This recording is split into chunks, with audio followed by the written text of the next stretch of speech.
ఓం శ్రీమాత్రే నమః. శ్రీ శివాయ గురవే నమః. యఃకర్త జగతాం భర్త సంహర్త మహసాం నిధి ప్రణమామి తమాదిత్యం బహిరంతస్తమోపహం. వీక్షకులు నమస్కారం. నేను మీ దేవులపల్లి రామకృష్ణ శాస్త్రి, ఆర్కే మాతృశ్రీ తెలుగు జ్యోతిషపరమైన యూట్యూబ్ ఛానల్.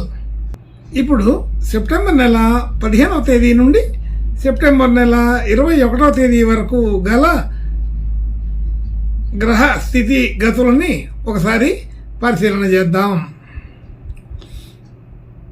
సింహరాశిలో రవి బుధ గ్రహాలు, కన్యారాశిలో శుక్రగ్రహం నీచ స్థితి, కేతువు కూడా అక్కడే ఉన్నారు.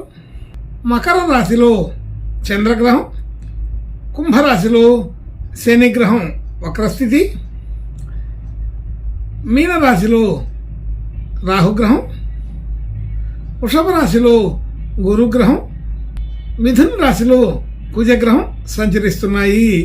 ఇటువంటి గ్రహ సంచారాన్ని అనుసరించి ఈ వారం రాశులకి వార ఫలాలు తెలుసుకుందాం.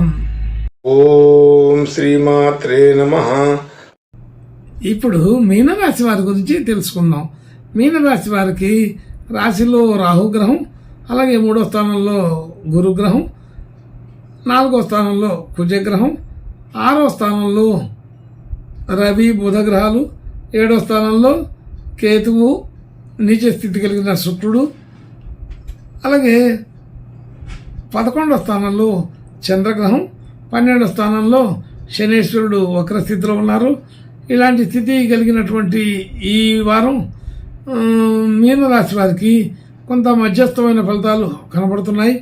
ఏలినాటి శని ప్రభావం అయితే కొంత పెరుగుతూ ఉన్నది, కాబట్టి కొంచెం జాగ్రత్తగా ఉండాలి. మాట తీరు వ్యవహారం అన్నింటిలో కూడా ఈ ఏలినాటి శని ప్రభావం కనబడే అవకాశం ఉంటుంది. కొత్త కొత్త నిర్ణయాలు తీసుకోవడం ఈ వారంలో కుదరకపోవచ్చు. అలాగే ఆలోచనలు ఆచరణలో పెట్టడానికి కూడా సరైన అనుకూలత ఉండకపోవచ్చు. కాబట్టి కొంచెం జాగ్రత్తగా ఉండాలి. ఏదైనా కొత్త నిర్ణయాలు తీసుకొని దాన్ని అమలు చేసేదానికి కొద్దిగా గట్టిగా ఎక్కువ సార్లు ప్రయత్నం చేయవలసి వస్తుంటుంది. కాబట్టి ఈ వారం కొంత జాగ్రత్తగానే ఆలోచన చేయండి, జాగ్రత్తగానే నిర్ణయాలు తీసుకోండి. అలాగే ధన యోగాదులు సాధారణంగా ఉంటాయి. పెద్దగా అనుకూలం కాకపోయినా కానీ స్వల్పమైన వ్యతిరేకతతోటే ఈ ధన యోగాదులు పూర్తవుతాయి. కుటుంబ సభ్యులు బంధుమిత్రులు అందరితో కూడా సాధారణ సఖ్యత ఉంటుంది, పెద్దగా అనుకూలం కాదు. అలాగే గృహ వాహన యోగాదులు సాధారణంగా ఉంటాయి. అటువంటి గృహ వాహన యోగాదుల్లో అనుకూల స్థితి కూడా కొంత ఉన్నప్పటికీ కూడా అది కుజగ్రహ ప్రభావం వలన అనుకూల స్థితి కూడా కొంత సమస్యాపూర్వకంగా మారుతూ ఉంటాయి. అలాగే విద్యార్థులకి విద్యా సంబంధించిన విషయాలు, వ్యాపారం చేసే వాళ్ళకి, ఇట్లాంటి వాళ్ళందరికీ కూడా కొద్దిగా అనుకూలత స్వల్పంగా పెరుగుతుంది. అలాగే రుణ సంబంధించిన విషయాల్లో కొంత అనుకూలత ఉంటుంది. అయితే ఆ రుణ సంబంధించిన విషయాల్లో కొంచెం జాగ్రత్తగా ఉండాలి. ఒత్తిడి పెరిగే అవకాశం ఉంది.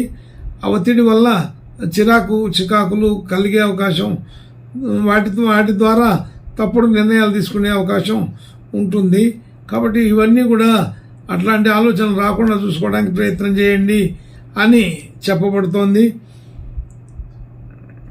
అలాగే భార్యాభర్తల మధ్య అనుకూలత ఇబ్బంది లేకుండా బాగానే ఉంటుంది. కొత్తగా ఆలోచన చేసేవాళ్ళు, కొత్తగా వ్యాపార ప్రారంభాలు చేయాలనుకునే వాళ్ళకి ఇది సరైన సమయం అయితే కాదు. భార్యాభర్తల మధ్య అనుకూలత బాగానే ఉంటుంది. పెద్దగా ఇబ్బందికరమైన విషయాలు అయితే ఉండవు.